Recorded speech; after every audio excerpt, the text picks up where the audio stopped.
السلام عليكم ورحمة الله وبركاته. أهلا بكم في حلقة جديدة. النهاردة إن شاء الله بنستكمل جرامر المستوى الأول. معانا النهاردة بوزيف برونومن اللي هو ضمائر الملكية في اللغة الألمانية. تعالوا نتعرف عليها كده. كل بيرسونال برونومن في حالة النوميناتيف بيقابله بوزيف برونومن. عايزين نتعرف عليه. تعالوا كده نشوف. إيش ماين، دو داين، أو إس تبقى زاين، فيا أونزا، إيا أويا، زي اللي هي الجوز بتاعت حضرتك، او زي اللي بتعود للجمع، او زي اللي هي للمفرد المؤنث. كلهم بيبقوا ايه. تمام كده. طيب، احنا ازاي نعرف تصريف كل واحد فيهم في الحالات الاعرابيه المختلفه اللي هو زي حاله النوميناتيف، حاله الاكوزاتيف، وحاله الداتيف.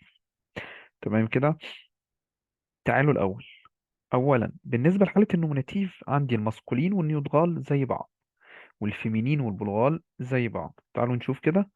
بيقول لك بالنسبة للماسكولين والنيوترال مفيش أي نهاية، اللي هي كلمة اندونج دي. مفيش نهاية، يعني زي ما هو. يعني إيش يبقى ماين، دو داين، زاين، زي إيا، إس زاين، فيا أونزا، إيا أويا، زي إيا. تمام كده. طيب، الفيمينين والبلغال بيقول لك ان الاندونج ايه، يعني هتزود على البوزيتيف برونومين ديت ايه من عندك. تمام، ده في حالة الفيمينين والبلغال في حالة النوميناتيف. تمام كده. فتبقى ايش يبقى ماينة، دو داينة، زاينة، ihre، seine، unsere، eure، ihre. طيب، هنلاحظ حاجة في البوزيتيف برونومين اللي هو اويا. تمام، شايفينه؟ طيب، لما البوزيتيف برونومين اويا بيجي بعد الار نهاية اي او اي ان على حسب وضعه. تمام، بنشيل الاي اللي قبل الار، فتبقى زي ما انتم شايفين كده اويغا. ولو اخرها اي ان يبقى اويغن. تمام كده. فيبقى انا اويا دي القاعدة دي بتشذ مع اويا بس، انها لو هتنتهي بنهاية اي او اي ان فساعتها هشيل الاي اللي قبل الار. تمام كده يا شباب. هنشوف الأمثلة وإن شاء الله الموضوع يوضح. طيب تعالوا نشوف تاني الحالة العربية اللي هي حالة الأكوزاتيف. الماسكولين هو تقريبا اللي بيختلف، ماسكولين بس اللي بيختلف عن الماسكولين اللي في النوميناتيف بس، هو اللي بيتغير. بعد كده عندي النيوترال زي ما هو في حالة النوميناتيف بيبقى في حالة الأكوزاتيف، والفيمينين والبلغال نفس القصة. تمام كده. فالتغيير اللي هيطرأ هيبقى على الماسكولين فقط لا غير. طيب، الماسكولين بيقول لك الاندونج بتاعتها تبقى اي ان. تمام كده. تعالوا نشوف كده. ايش ماينن، du deinen, seinen, sie ihren, es seinen, wir unseren, ihr euren، sie ihren. تمام كده. لو بصينا على النيوترال هنلاقيه زي هو في حالة النوميناتيف برضه بيكون في الأكوزاتيف، والفيمينين والبلغال نفس القصة بدون أي تغيير. طيب، في حالة الداتيف برضه عشان تبقوا عارفينها، الماسكولين والنيوترال زي بعض. تمام كده. تعالوا نشوف. بيقول لك الاندوم بتبقى اي ام.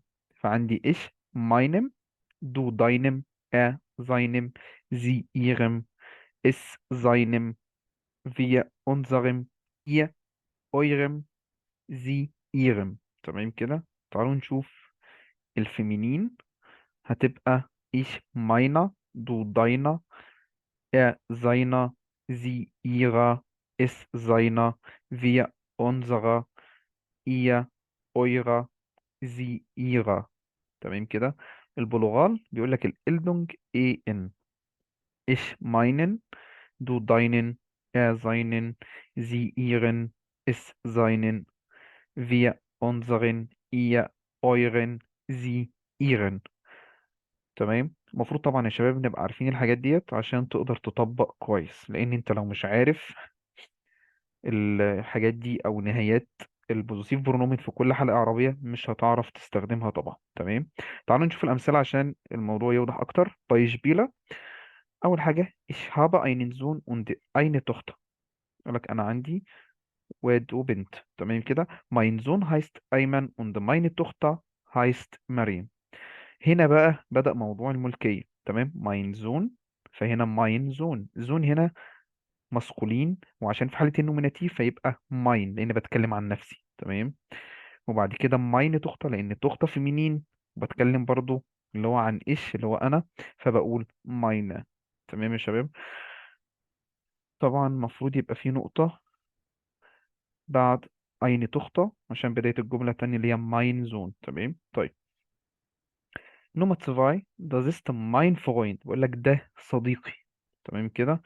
sein Auto ist schön، بقول لك sein Auto ist schön، بقول لك ده زميلي، عربيته بقى عربية مين؟ عربية زميلي. تمام كده. بتكون جميلة.